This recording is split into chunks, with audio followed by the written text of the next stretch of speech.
People wake up on a normal day and suddenly something happens that changes their lives completely. Paediatric trauma call, 15 minutes. A lot of really bad things happen to really good people, but you never think it's going to happen to you. Stabbed 5 times, including chest, and he's got an arterial bleed from his leg. High-speed RTC moped into a wall. Jesus Christ, what happened? You all right? I love my wife. A&E reception, can I help you? Yeah, 24 hours, 7 days a week. I love that question. What's your opening hours? St George's, London, one of the busiest and most advanced A&E departments in the world. Complete baloney amputation of her leg. I can't breathe. He looks frail, doesn't he? He looks like somebody who's going to break. I think it's going to be one of those days. A place where life, Darling, what's for dinner? love, It's still as beautiful as ever. We have a boy. and loss Don't make me cry. unfold every single day. And they said there's nothing they can do. All the patients you're about to see were treated in just one 24-hour period. You don't know how lucky I am to be talking to you right now. We see situations where someone's life has just been turned upside down. People always try and remember what the last conversation was, or the last words that that person said to them. And I suppose it's so much nicer if the words that they remember are, "I love you."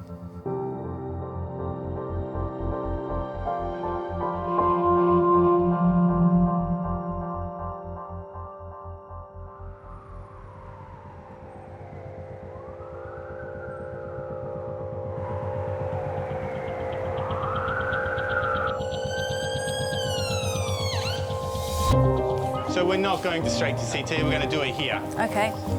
Okay, we're not going straight to CT, we're going to run it in 5. Right, I'm going to leave you to this. George's. It's the start of the first shift, and the resus area of St George's A&E is already full. And put a code red out, PEDS code red. I'm in charge, but I am extremely busy, so if there's anything that you can do...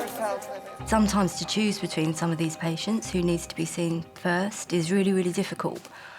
But when you're talking about a life and death situation, it has to be done quickly. That's what my job is. Motorcycle driver hit by van, pelvic, spinal, neck, back and groin pain.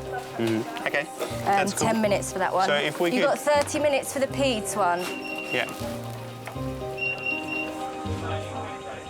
Emergency care nurse Sally has worked in A&E for 3 years. I love not knowing what's going to happen, not knowing what my day is going to be. No, this one is not anything to do with it, but that is the rear view passenger. Could I get a job for more money, for less hours? Absolutely. Do I want to do that? No. The thicker ones, 22F. As well as coordinating resus, today Sally's also looking after 2 student nurses. Yeah, don't let the buzzing and all of this overwhelm you. I love having students. I love to break things down that are quite complicated, that took me years to understand, to really simplify them and to watch the light bulb go on. It's one of the best things about the job. You probably are going to see traumas and cardiac arrests, but there's such a strong team of support that it'll be a really good place to do it. Everybody on your team needs to be leaded and ready. I remember working in A&E as a student nurse, and I remember saying it's like Beirut. It's like a war zone, and it was terrifying. Complaint of pain, C1, possibly in C7 in his neck. He's had 3 million. I hope I never forget that, because I think that's a really important part of being a qualified nurse, is teaching them how to cope.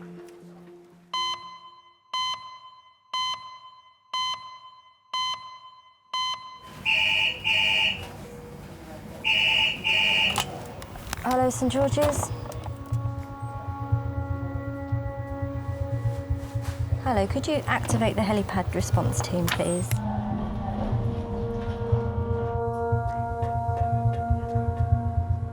Echo 2 to Echo 1, 27-year-old tree surgeon is being airlifted to St George's after falling 40 feet from a tree. Hit several branches on the way down, unconscious for 10 minutes.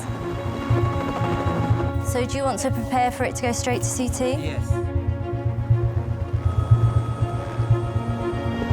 Having fallen face first onto concrete from the equivalent of a 4-story building, the team urgently need to assess for any internal injuries.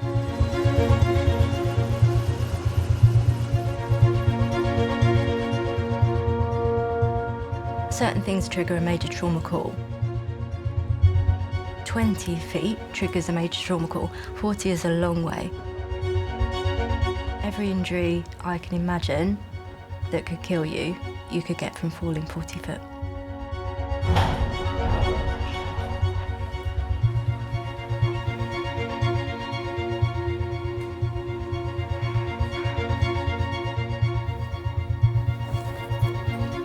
Hey guys, are you happy to go straight into CT?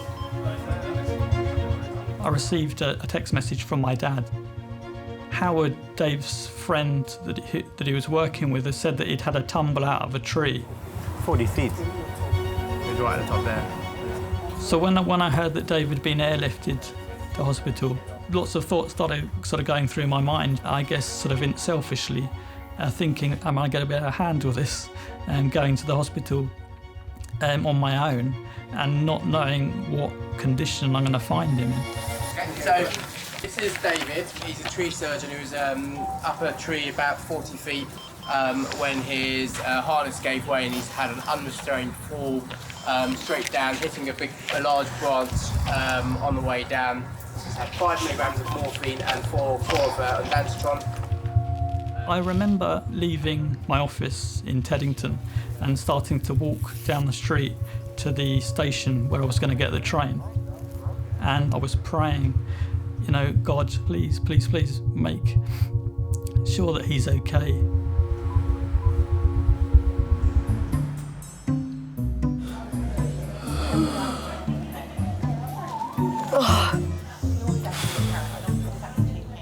No, don't.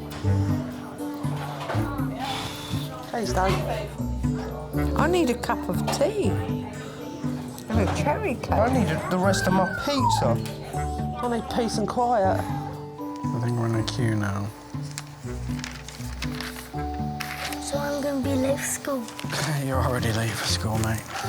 Yeah. You think you'll let me put the needle in your hand? What needle? Didn't you know? You're gonna get a needle in your hand. They need to take some blood. Uh-oh.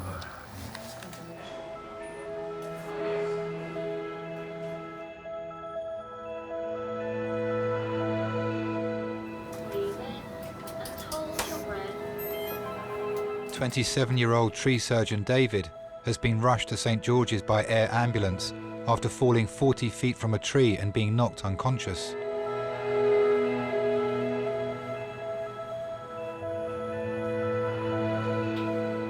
When he was born, I was 11.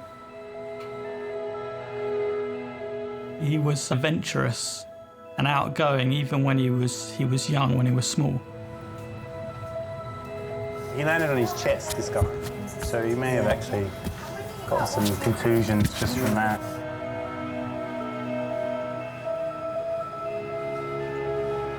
We had the ash tree in our garden, and Dad encouraged us to play. He sort of put a swing on the tree and steps leading up. We would play who could go higher, who would be most daring. And Dave would go a lot higher, right to the top.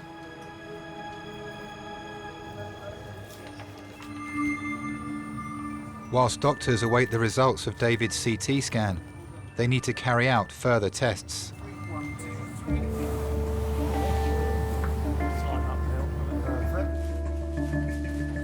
He's always doing climbing of some type or another. He's travelled all over the world on his own a lot of the time.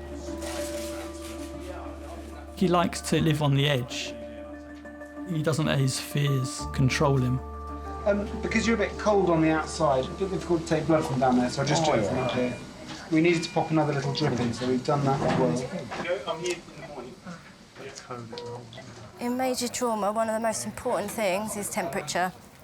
If you get colder after a major trauma, it can affect your clotting, sort of 24, 48 hours later. If you've got a prolonged clotting, you're more at risk when you go to theatre, you're more at risk with wounds, head injuries, everything. Can you follow my finger? In A&E resus, we're just looking to see what the damage is. He's had a CT, the doctors are with him at the moment, and as yet we're still running our tests, but I think he'd be quite pleased that his girlfriend's on her way.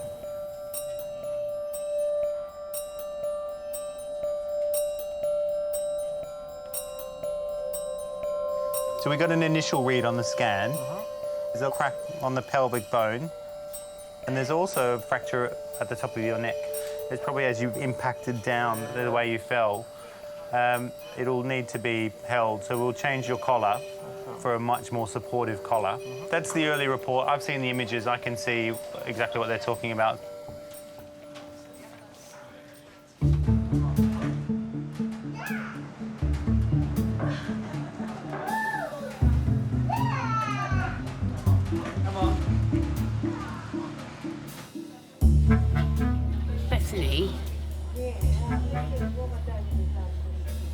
Bethany? Yeah? I know you're going to get irritated, but please, may I have some more? What, you, Oliver? Yeah. Oh, glorious.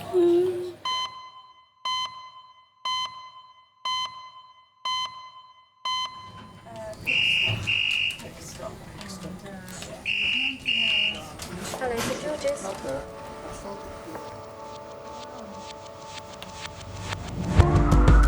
A 92-year-old woman is being taken to St George's after being found by her carers with slurred speech and a shaking hand. There's two come in, there's two new patients come in, so who do you want to go out for this? Go out where? We've got no beds. Ah.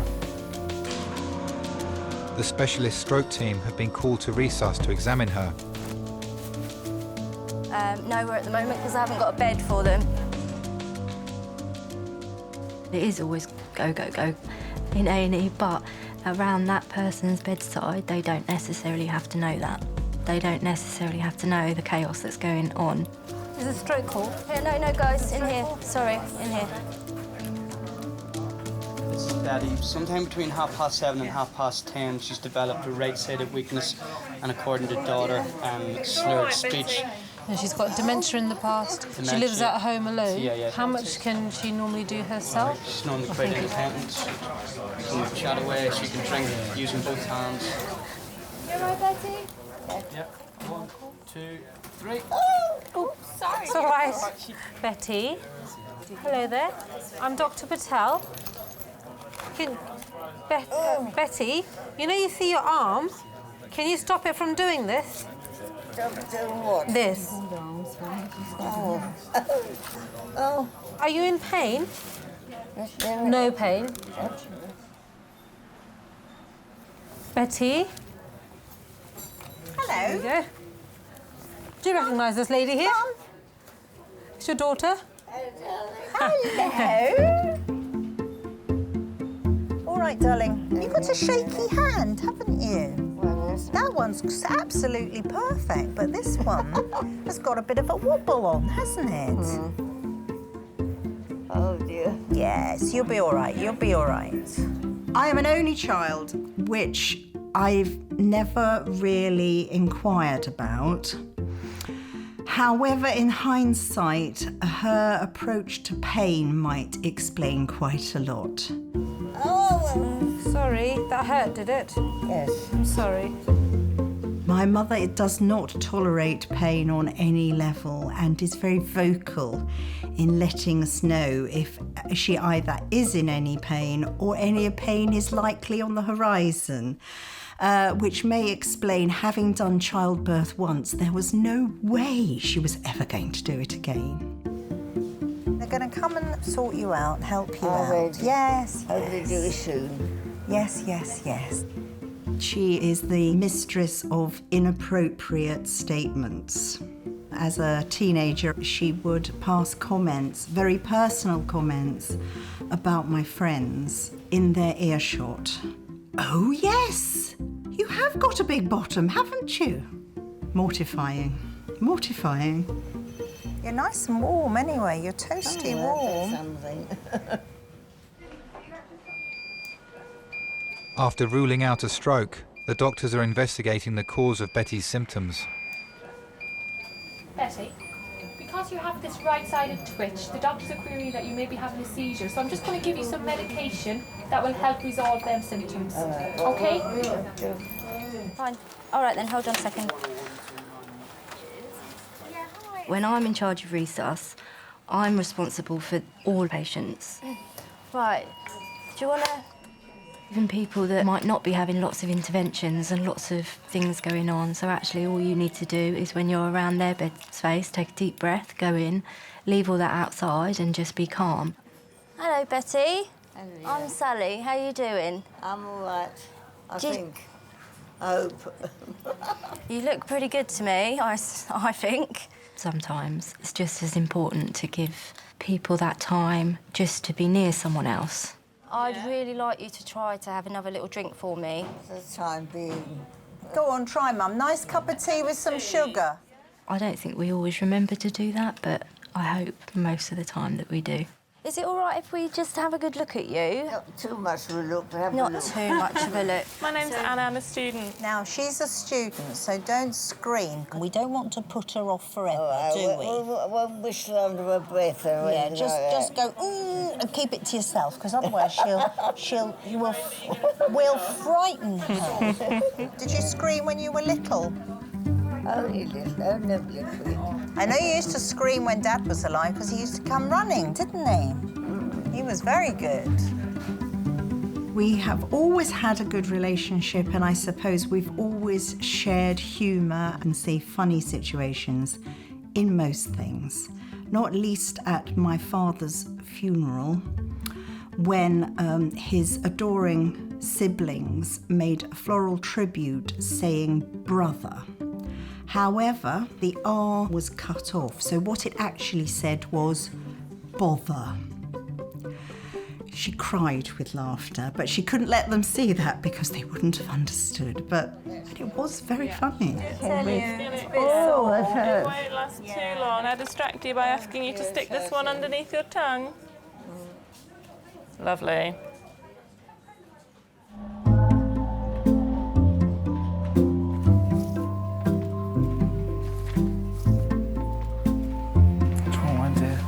Oh, thanks, darlings.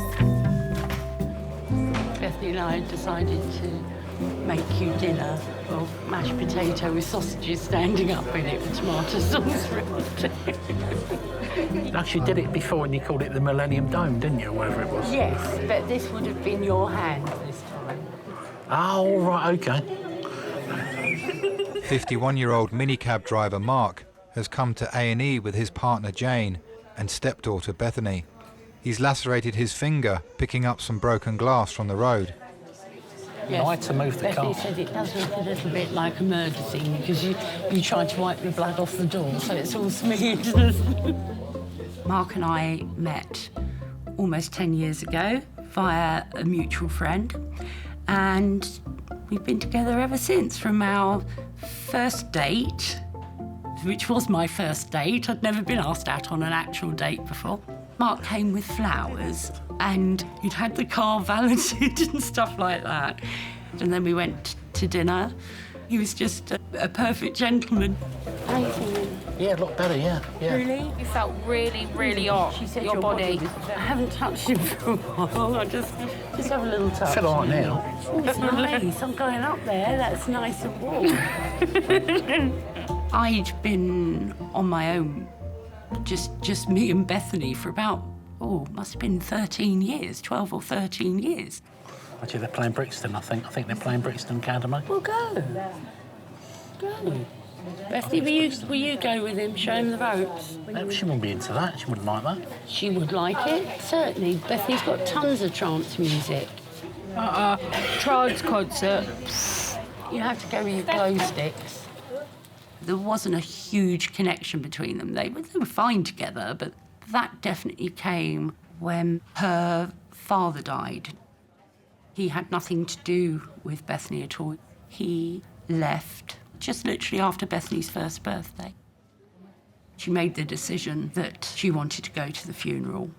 As she said later, the first time she kind of felt like she got to meet her dad, who's being wheeled past in a coffin.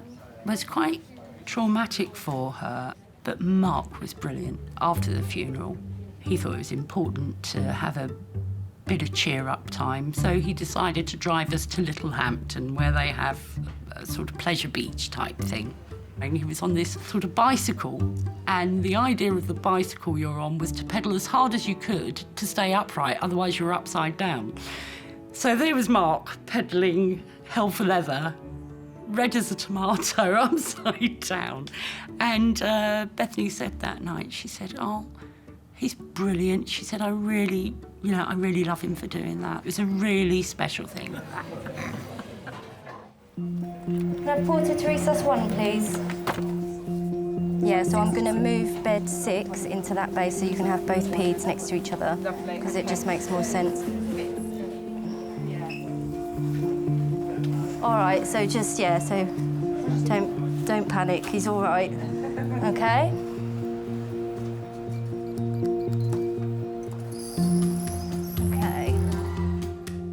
It's 3 hours since David fell 40 feet from a tree onto concrete. His older brother Martin and girlfriend Storm have arrived in Resus. Oh, sorry, I brought them in because they were desperate to see him. They're worried. You come. Yeah, want to speak to him. He knows everything, so... David has regained consciousness, but has minor fractures to his neck and pelvis. We can take this off. I think you've been quite lucky. You've got a little crack here. Yeah. Which probably... We got a bit of a cut as well. Oh, David, do you have any chest pain? No. You were lying on your face, weren't you? Apparently I was lying on my front. No, concrete. Concrete.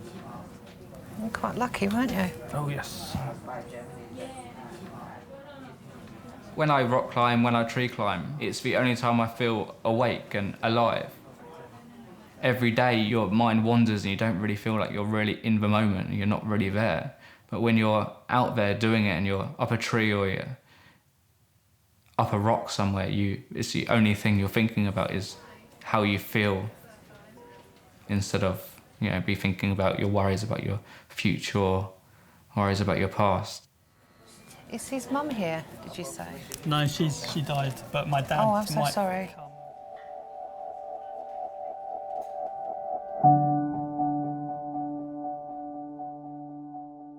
I was only 4 years old, but I remember that day very well.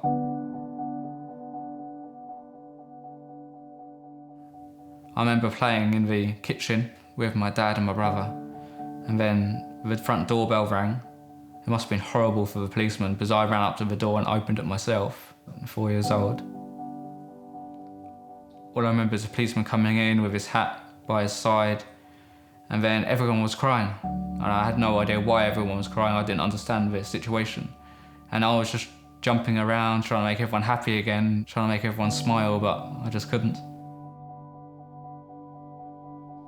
My mum was driving back from a fitness club somewhere, and she stopped at the petrol station to get some fuel.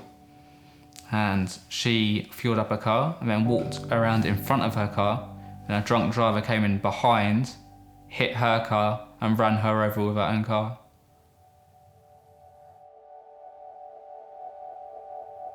About a year afterwards, I got a recurring nightmare, so I must have known why she had gone, because of the nightmare was a flower in an orchard, and then a big dumper truck coming and crushing it with its wheel.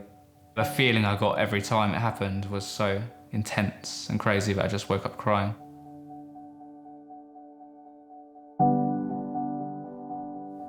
My mum was taken away from me so suddenly that I just want to live every day to its fullest And even if that means risking life, then I would do that.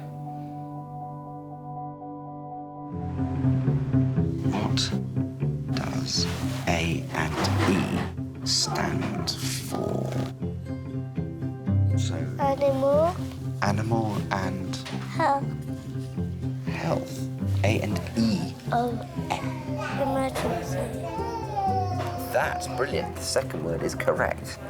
But I don't see any animals in here, do you? I'm so hungry.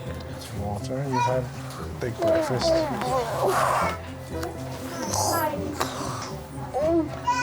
Let's see if it kills you. And if it kills you, then I'll know you were really hungry. Well, when you phoned me, you were quite high-pitched. Minicab driver Mark, his partner Jane and stepdaughter Bethany are still in A&E waiting for Mark's cut finger to be examined. You know, other than the obvious one, through your legs, you've never had any stitches, have you?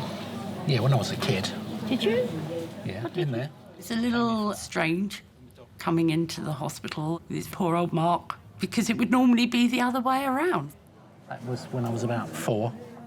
A majority of my ill health stems from me having diabetes.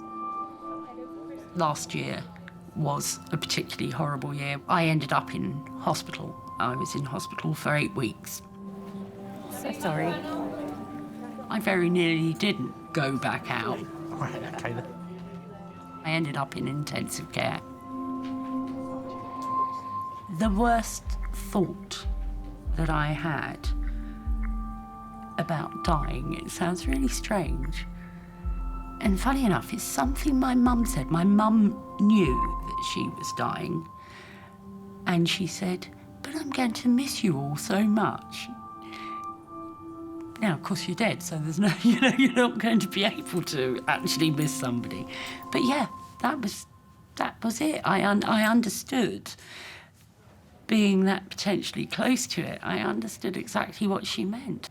It wasn't the fear of any pain of dying or anything like that. It was the fear of having all that taken away from you, the people.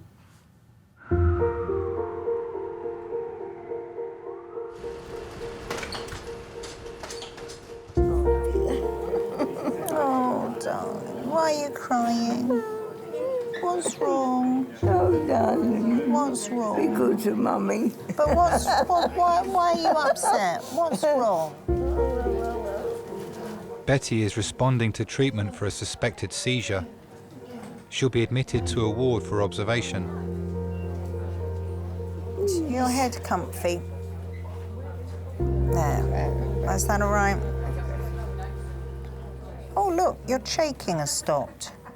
That's good. You see, you can open it out a bit more when it stops shaking.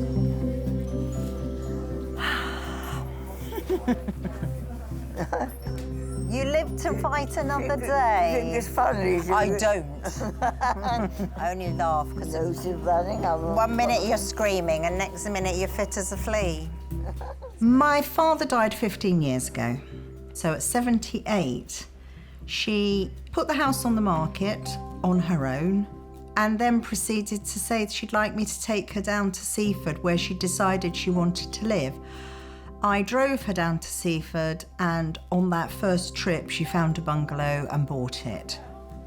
To go to an area where she knew nobody, it showed she had a strength of character I wasn't aware of. I think it was a gin that did it. What do you think? You're going to have a doze. I am very much the carer now, but I do respect that she thinks she cares for me. Should we get you on a more comfy bed? Should we get you on a more comfy bed? We'll do that, I think. We do create an independent illusion. I think the hardest thing as you get older is giving that independence away. I think it's the cruelest thing. I like the way you're thinking. She often will say, I was just about to make that cup of tea, but now you're here, you can pop the kettle on. Why would I tell her the truth? Oh, there we go. Thank you very much. Lovely, innit? She can probably dance, who knows? In Betty world, everything is possible.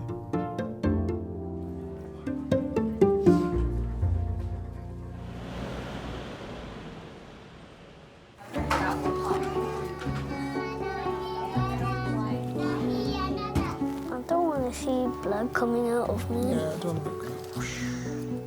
want to be... Oh, one bit much. Can I squeeze this one really hard so you can't feel the pain over there? I don't feel anything.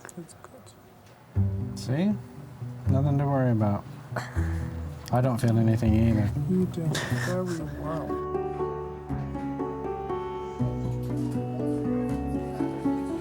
Raw onion on the bottom of your feet takes away illness. Is that true? Huh? Raw onion on the bottom of your feet takes away illness. Because all your nerve endings are in your feet. Oh, imagine what your room smells like. It's funny, isn't it? Because when it was only hurting a bit, once in a blue moon, you do the yelling bit, you know, the But when it become so constant, you learn to kind of live with it. So now it's rather than that.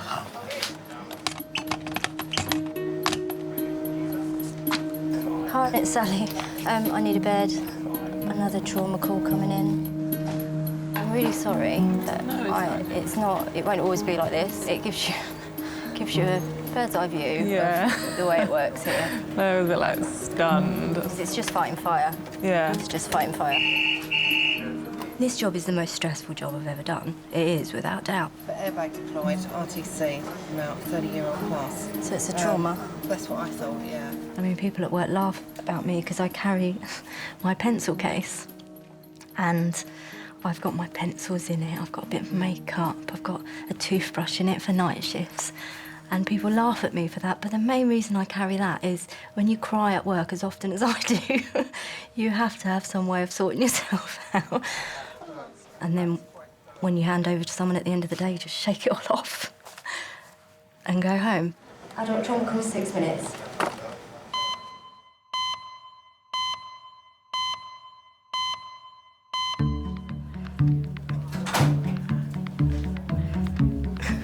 Is it to prevent you banging your head against the wall?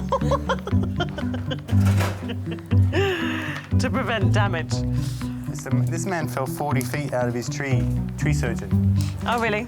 He landed face first as well. Doctors have found 2 fractures in David's neck and pelvis. They're also observing him because of his prolonged loss of consciousness at the scene. I watched this thing last night about a cat that fell from the 75th floor of a building and survived. It's me. It's you. I feel quite dizzy, actually. I should think you would after falling 40 foot from a tree. I feel quite dizzy. OK, I'll take some blood pressure off you. You got any more water? Not overheating. It is hot in here, though. I was 4 years old, but my brother and sister, Martin and Nikki, were quite a bit older when my mum died. My sister was in her teens. She became the mother quite naturally, and she still would treat me as a son. My sister doesn't understand why I do what I do and thinks that any type of risk-taking is a terrible thing to do. I just don't want you to be sick. I've had friends who died rock climbing, but yet I still look at my sister's life and think, you could fall down the stairs tomorrow, someone could crash into your car. It's not gonna stop that just because you're not putting yourself out there. And I'd rather be out there living my life than trying to protect myself.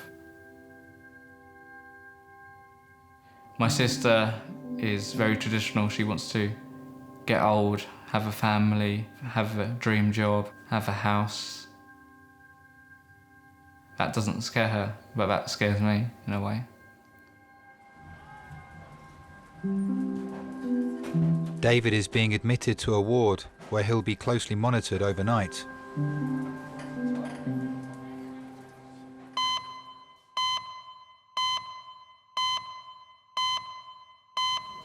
So get her some water, get the bladder scanner. Hello, A&E. Yes. St George's, hiya. Another adult priority call has come in. A 74-year-old woman is being rushed to hospital by ambulance with severe chest pains. Patient refused to what? She's asked paramedics to bring her to St George's and nowhere else.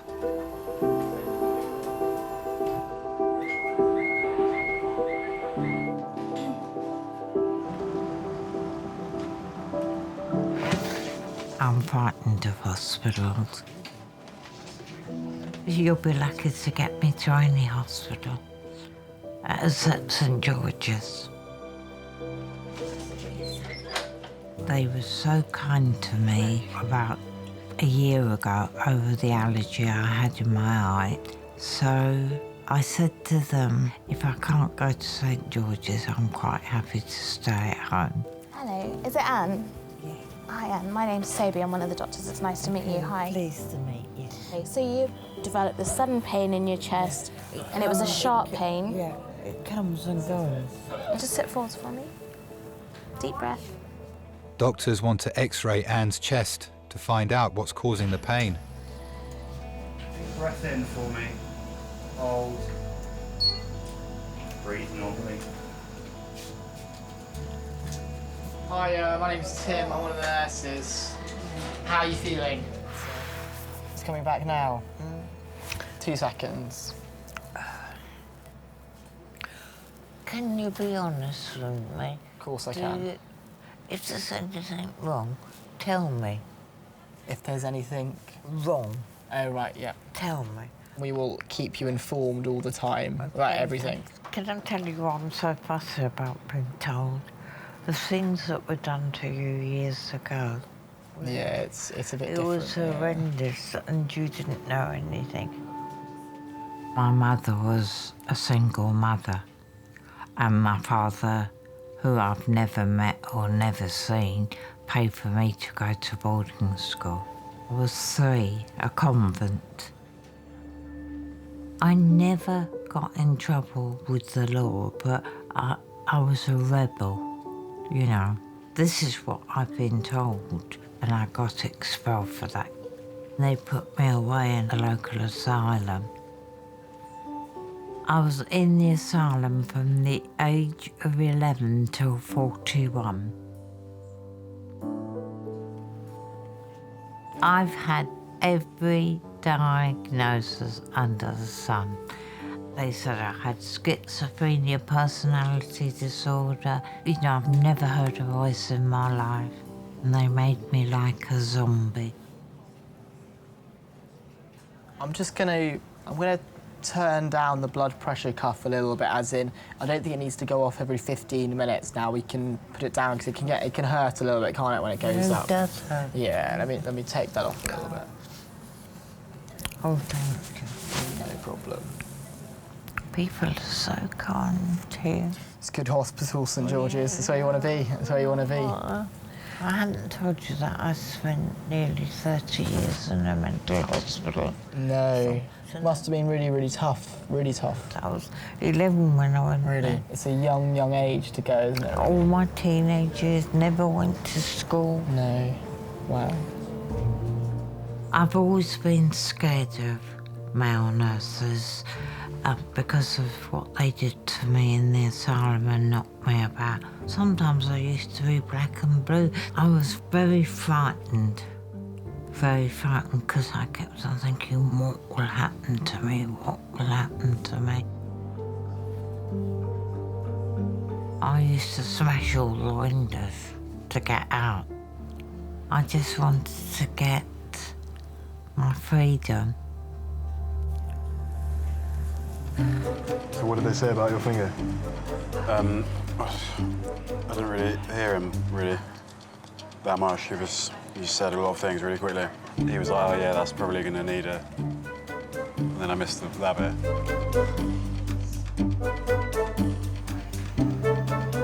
After cutting his finger on broken glass, Mark is waiting in reception to be examined. Mark. Oh, yeah. Okay. Do you want me to come through? No, you're all right. You're all right. Do you want me to come through? Okay. Do you want me to come through? Can do, yeah, if you want to, yeah? Yeah. I'll go through with him. Well, I want to come. Since my illness, I feel my future is so much more positive. I'd love to regain a bit of independence. That would be the nicest thing. I'm really hoping to have huge improvements. I mean, the weight's already going the right way. Do you know how to go through into there? They're just taking my husband. I've lost 14 stone. So very dramatic weight loss. I'm still 16 stone, still got a long way to go, but I'm almost half what I was. Began to sort of feel as if I was going to pass out. Okay. I went very, very cold. I have ambitions. I mean, they're not huge ambitions to a lot of people, but to me, just to get back into the human race. You know, there's been so much of my life where I either haven't had the confidence or the fitness to join in with things. So you opt out of doing a lot of things. So I want to start opting in. Yeah. Hi, is Mark in here? I was just told to find him here. Hello. Sorry, thank you. You all went way too quick for me. Thank you, love.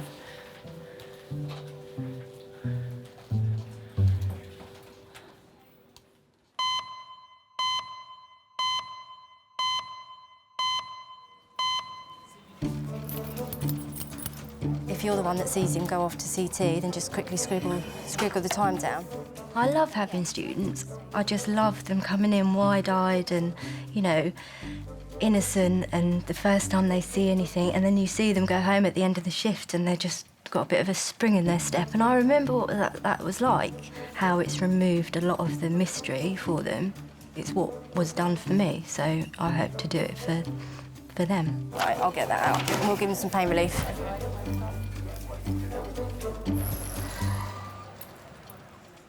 It's there again. There again. Does it stay there, or does it read? Does it go anywhere else? Just there. Just there. Yeah. Just there. And test results have ruled out a heart attack. Doctors suspect her chest pains have been caused by an acute digestive condition. We've got some Gaviscon for you by here. So it may be worth giving it a little drink and seeing whether or not that helps with the pain. Do you think that's what it is? Well, it could help. I would definitely give it a quick shot, sort of like Sambuca or Tequila. Got about 20 mils in there. Perfect. Yeah. No worries. Thank you. I came out of this on March the 8th, 82. I never forget my first night in my flat.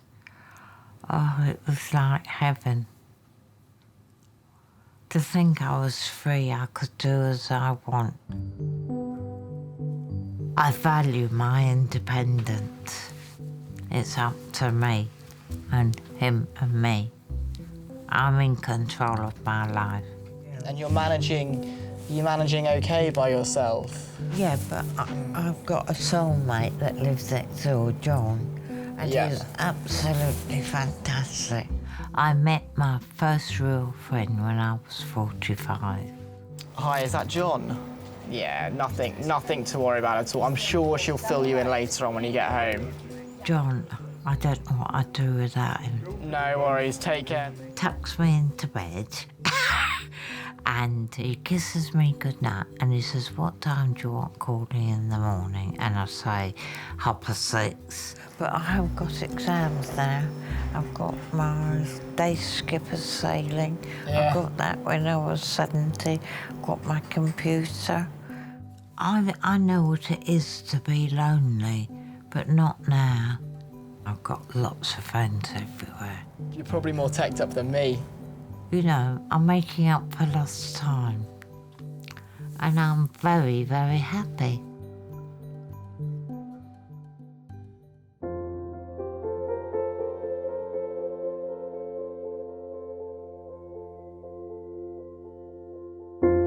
She has realised she's at the end of her life. She's not worried, she's not afraid.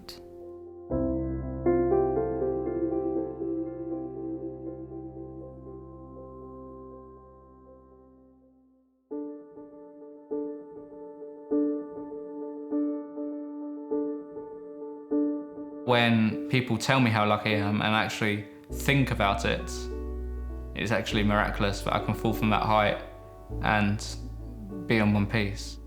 I'd rather die tomorrow falling off a rock face than die growing old.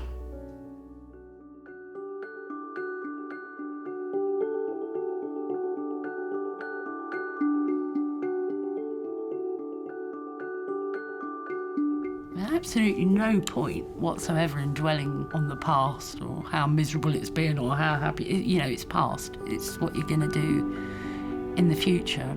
I think next year has got to be our year.